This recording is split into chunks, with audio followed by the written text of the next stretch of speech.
যাচ্ছিলাম হঠাৎ এই গাছটার চোখে পড়লো। এই গাছটার নাম আমি যদিও জানি না, কিন্তু এইখানে একটা লাল ফল ধরে দেখি।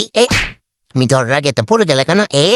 আমার এই জন্যই মাথাটা গরম হয়। আয় যে শালা, দেখতে খানিকটা টমেটোর মতো, মানে প্রায় টমেটোর মতো দেখতে। পাশেই ছিল লজ্জার গাছ। লজ্জার গাছ মানে বুঝাতে চাইলাম আর কি, সেটা হলো কিছু মানুষের লজ্জা শরম নাই, কিন্তু গাছের ভরপুর লজ্জা শরম আছে। এটার নাম হচ্ছে লজ্জাপতি গাছ। অনেকে চিনি, আমি জানি। টিকা খাবো, খেয়ে চলে যাব এখন পার্কে। পার্কটা যদিও আমি কখনো যাইনি, প্রথমবার যাব।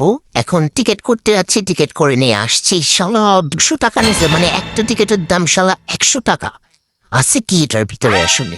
না, ভিতরের পরিবেশটা মোটামুটি ভালোই আছে, কিন্তু এখানে আসলে অনেক পোলা পাইনটা আসলে বড়দের জন্য নয়, এটা ছোটদের জন্য। সামনে গিয়ে দেখি আসলে কি আছে ভিতরে, কিন্তু হঠাৎ একজনের সাথে দেখা হয়ে গেল। টান টানা, এটা হচ্ছে আমার বান্ধবীর পাছা। এইবার চলে আসলাম আমার বন্ধুর কাছে, অনেকদিন পরে আসলে তাদের সাথে দেখা।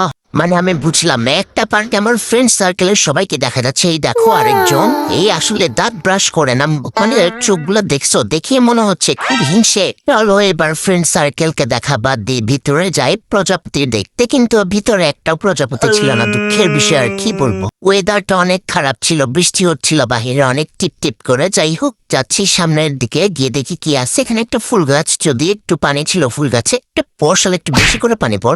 এইখানে অনেক সুন্দর সুন্দর ফুল গাছ ছিল, কিন্তু আমি একটাও নাম জানি না যদিও। লা লা লা লা লা, আল্লাহ বাঁচাইছে, পড়ি নাই। যাই হোক, যা জীবনে যাই কিছু হোক, রিলস বানানো বাদ দেওয়া যাবে না। রিলস বানাতে হবে, জীবনে প্রচুর রিলস বানাতে হবে। যাই হোক, জায়গাটা অনেক সুন্দর ছিল, ভিডিওটা অনেক সুন্দর হয়েছে।